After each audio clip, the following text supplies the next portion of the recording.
बच्चों, let's read the question. The question says identify A to E in the following diagram. तो question में हमें एक diagram दिया है एंड हमें इस डायग्राम के सभी लेबल पार्ट्स को आइडेंटिफाई करना है.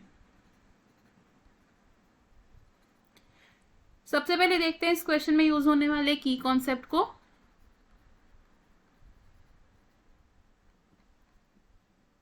इस क्वेश्चन में हमारा क्या की कॉन्सेप्ट यूज होगा? एंथर. तो एंथर क्या होता है? एंथर होता है एक बाइलोब्ड स्ट्रक्चर जो मेल रिप्रोडक्टिव पार्ट को भी रिप्रेजेंट करता है इन अ फ्लावर. बाइलोब्ड स्ट्रक्चर यानी कि एंथर में कितने लोब्स प्रेजेंट होते हैं? 2 लोब्स प्रेजेंट होते हैं. और जो स्ट्रक्चर इन 2 लोब्स को कनेक्ट करता है उसे हम क्या कहते हैं? कनेक्टिव. तो कनेक्टिव कहां प्रेजेंट होता है? Between 2 lobes. अब एंथर के हर लोब के अंदर स्ट्रक्चर्स प्रेजेंट होते हैं जिनमें पोलन ग्रेन्स की डेवलपमेंट होती है. माइक्रोस्पोरांजियम. माइक्रोस्पोरांजियम क्या है? ये वो स्ट्रक्चर है जहां पर पोलन ग्रेन्स की डेवलपमेंट होती है.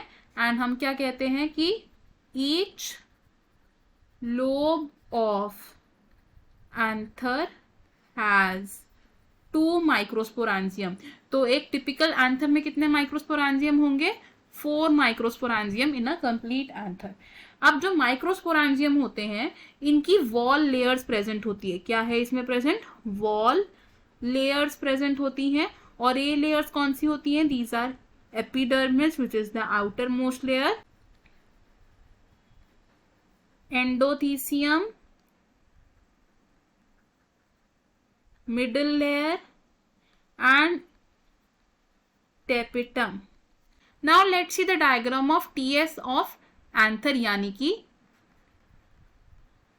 transverse section of anther. तो ट्रांसवर्स सेक्शन ऑफ एंथर में हम क्या ऑब्जर्व कर पाते हैं? 4 माइक्रोस्पोरांजियम ऑब्जर्व कर पाते हैं विद देयर वॉल लेयर्स. तो इस डायग्राम में अगर हम देखें तो 2 लोब्स के बीच में जो स्ट्रक्चर प्रेजेंट है यानी कि दिस स्ट्रक्चर ये क्या है? ये है connective. Next is the outer most layer. अब जो आउटर मोस्ट लेयर है वो क्या है? एपिडर्मिस. एपिडर्मिस के बाद जो सेकेंड लेयर प्रेजेंट है वो क्या है? एंडोथीसियम. एंडोथीसियम के बाद जो लेयर्स प्रेजेंट होती हैं these are the middle layers.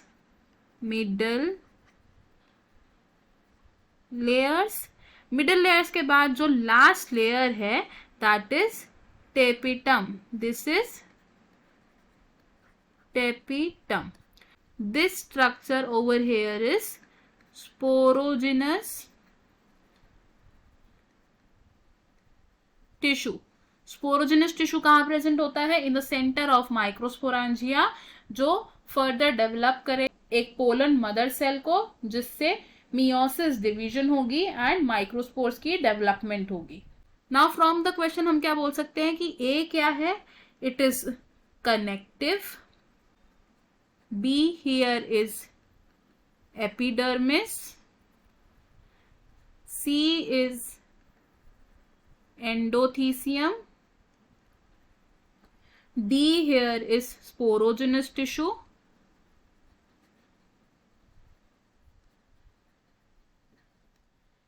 E part है हमारा tapetum and F part क्या है? middle layers. तो इस सीक्वेंस के अकॉर्डिंगली हमारा कौन सा ऑप्शन करेक्ट होगा? The correct option over here will be option D, which says A connective, B epidermis, C endothecium, D sporogenous tissue, E tapetum and F is middle layers. बाकी के options क्यों wrong है अब ये देखते हैं. Option A में जो लेबलिंग दे रखी है ये एक करेक्ट सीक्वेंस में नहीं है इसलिए ये ऑप्शन रॉन्ग हो जाएगा.